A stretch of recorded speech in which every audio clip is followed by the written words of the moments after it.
Vamos por aquí a probar. Entonces,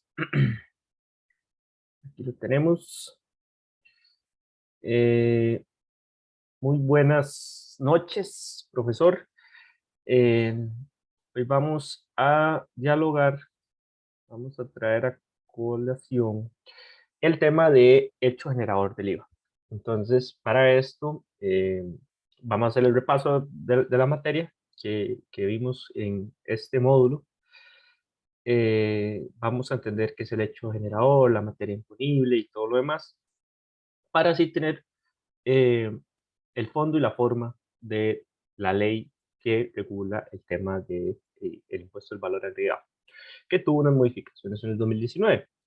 Eh, Antes de iniciar, me gustaría expresar que va más del fondo que de la forma. ¿Y por qué digo el fondo de la forma? Por ejemplo, en un tema que vamos a tocar de exoneraciones, voy a tocar algo muy general, porque hay demasiadas exoneraciones y no podría abarcar todo el material eh, de exoneraciones porque se nos hace eterno. Entonces, voy al fondo. Hay ciertas exoneraciones. Entonces, para que lo tenga en consideración a la hora de ejecutar la calificación. Entonces, vamos a hacer el análisis del impuesto, del hecho generador del impuesto al valor agregado, conocido comúnmente como IVA. Anterior a esto se llamaba impuestos sobre la venta. Pero como ya hemos comentado anteriormente, tuvo modificaciones en el 2019 importantes en la ley de las finanzas, fortalecimiento de las finanzas públicas. Entonces, para empezar, la ley, vamos a correrme aquí un poquito nada más, profesor. Entonces, el fundamento es la ley del impuesto sobre el valor agregado introducida por la ley de finanzas públicas, la ley 9635, así como el reglamento de la ley de impuestos sobre el valor agregado, que ya hemos visto recurrentemente en su clase y también tuve la dicha de tener el profesor suyo, fui alumno suyo en el curso de legislación tributaria, entonces por aquí vamos un poquito más afinaditos que antes, pero todavía nos falta. Entonces, vamos a ver, uno, materia imponible del hecho generador. Dos, ¿cuáles son los contribuyentes y su obligación de inscribirse? Tres, excepciones y tasas de impuestos. Cuatro, la base imponible. Entonces, con estos cuatro temas vamos a desarrollar un poco el tema, perdón, de el hecho generador del impuesto del valor agregado. Eh, Continuamos. Entonces, la materia imponible y el hecho generador. ¿Qué podríamos entender por este título? Vamos a desarrollarlo adelante. La materia imponible es el aspecto material del hecho generador. ¿Qué nos quiere decir esto?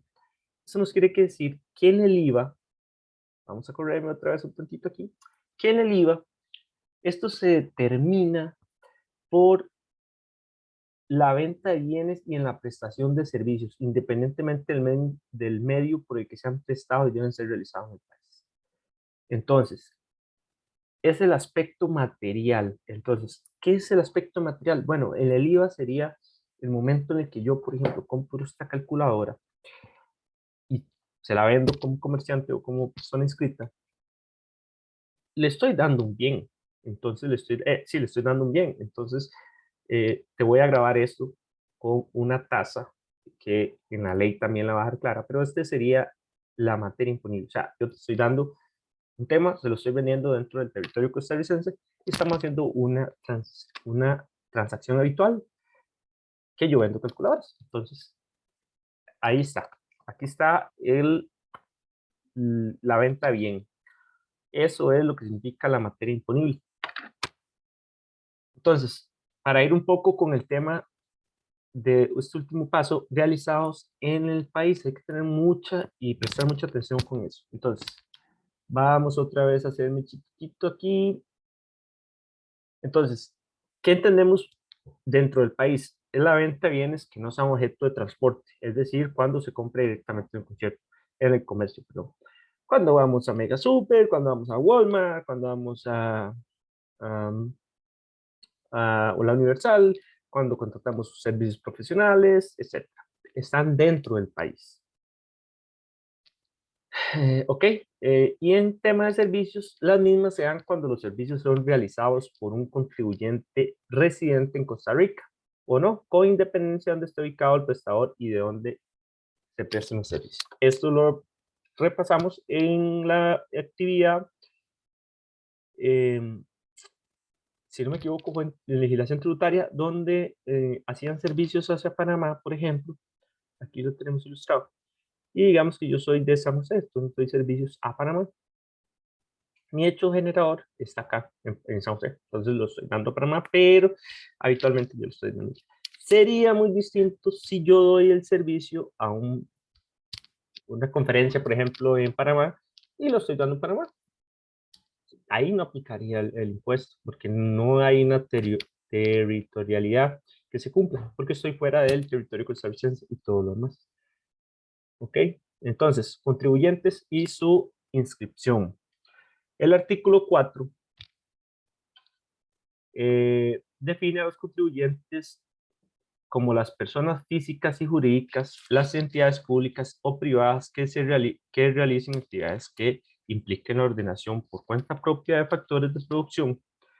Vamos a decir aquí, profe, perdón por esta pequeña lectura, pero es necesaria. Entonces, materiales y humanos o uno de ellos con la finalidad de intervenir en la producción y distribución, la comercialización de venta de bienes. Entonces, asimismo, también se consideran contribuyentes las personas físicas, jurídicas, las entidades públicas o privadas o de cualquier naturaleza eh, que efectúen importaciones internacionales de bienes o servicios, las cuales están obligadas a pagar el impuesto de acuerdo con lo previsto en el artículo 14 de la ley. Entonces hay que tener mucha atención con esos dos artículos, el 14 y el 4, que nos definen cuál es el contribuyente. Entonces, ¿cuál es la inscripción? Vamos otra vez acá. Pero la inscripción básicamente es inscribirse en Hacienda, ¿verdad? Entonces, toda persona física o jurídica tiene la obligación de inscribirse en el registro de contribuyentes que lleva la administración tributaria. Y en el caso de no hacer esta inscripción, la administración tributaria puede hacerla de oficio, es decir, ellos inscriben al contribuyente, esto causando una multa.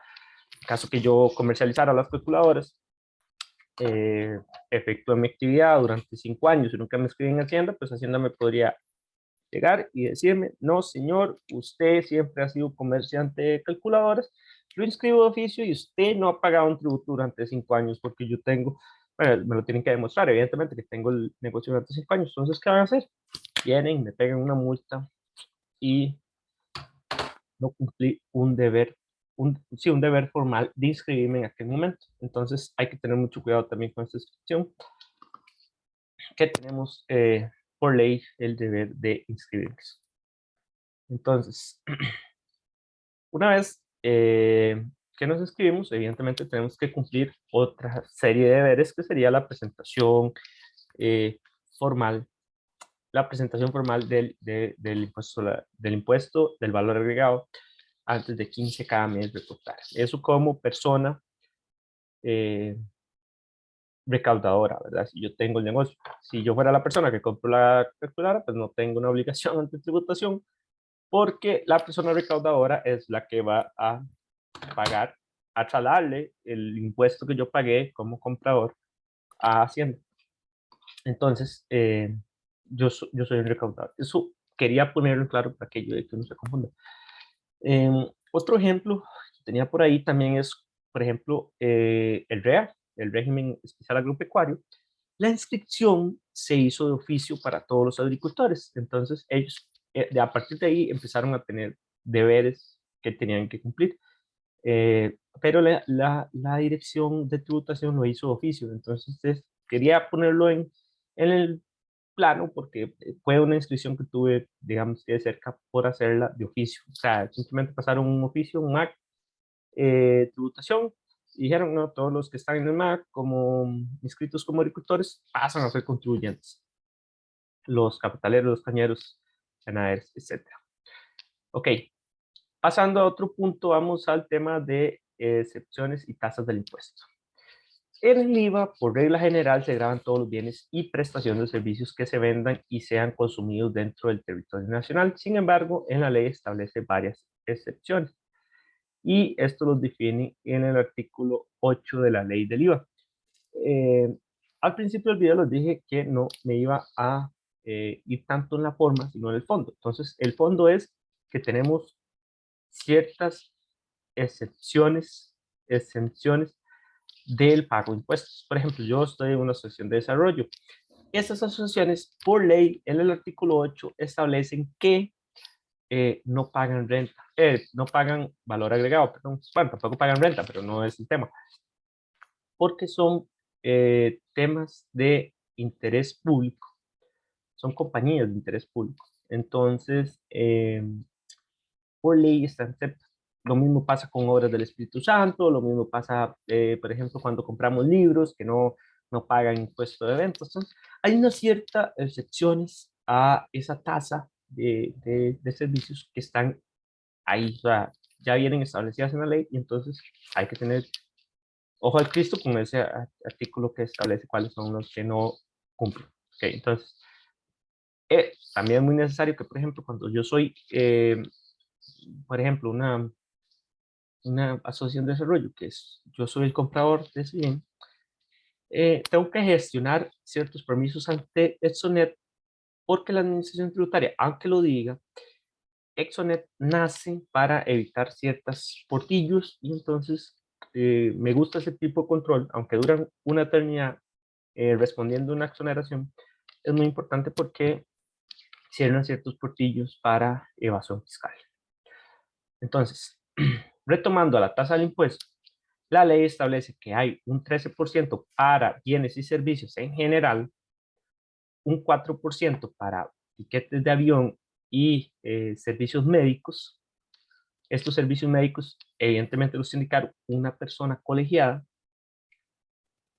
y un 2% para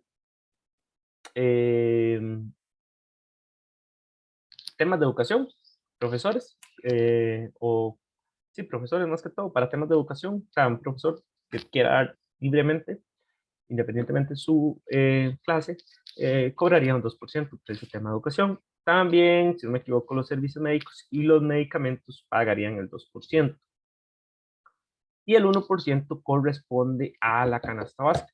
Por ahí se me fueron otros temas del 2%, por ejemplo, que pagan los insumos agropecuarios, y yo estoy escrito en el... Pero, como les dije, no quisiera entrar en fondo, sino en forma, sino en fondo, porque evidentemente hay muchas excepciones. ¿Cuál sería la base imponible para ir finalizando? Es la capacidad económica que se grava. En el caso del IVA, es el valor del bien o servicio. Por ejemplo, si compramos una bicicleta de 500,000, se debe pagar un 13% de este bien, o cuando pagamos un Uber, el banco actúa y nos descuenta de la cuenta bancaria un 13% de impuestos. Entonces, retomando, para ya ir finalizando, ¿cuáles son algunas obligaciones y deberes que debemos cumplir? Bueno, debemos cumplir con inscribirse, modificar y desinscribirse, emitir factura y entregar factura, presentar declaraciones, llevar los libros de contabilidad al día, soportar comprobaciones y comunicaciones con la administración tributaria. Aquí voy a agarrar un esquema de una presentación de un profesor, ¿verdad? No digo que sea Michael, que nos lo dio. Entonces, generalmente me gusta repasar esto para ver el impuesto. Evidentemente, ahí le pedimos perdón por aprovecharnos de su trabajo. Pero bueno, es parte del conocimiento que se tiene que transferir. Entonces, un hecho generador. Hay elementos subjetivos y elementos objetivos. En el caso del IVA, el sujeto activo sería la Dirección General de Tributación, y el sujeto pasivo sería el contribuyente y el responsable de la recaudación. El aspecto material, como ya lo vimos, serían los bienes y servicios. El aspecto espacial sería el territorio costarricense. El aspecto temporal sería el nacimiento, estabilidad y la ley vigente, es decir, ¿cuándo empezó? Empezó en 2019, en julio, ya se empezaron a grabar ciertos servicios, se empezó a grabar la canasta básica y todo lo demás. Y el aspecto cuantitativo, que serían tributos fijos y periódicos. En este caso sería un tributo fijo en cada bien, un 13%, por ejemplo, y periódicos. Creo que con esto, profesor, me despido. Eh, Quisiera invitarlo a que reflexione sobre esa decisión del examen, que por qué Gabrielito no lo puede repetir. ¿Verdad? Estaba complicado, 7 materias, un curso. Pero bueno, profe, placer. creo que espero no haber excedido los 11 minutos y un placer, profe, estar llevando el cursito ahí en lo que se puede, ¿verdad? En lo que alcanza. Muchas gracias. Vamos a cerrar por acá.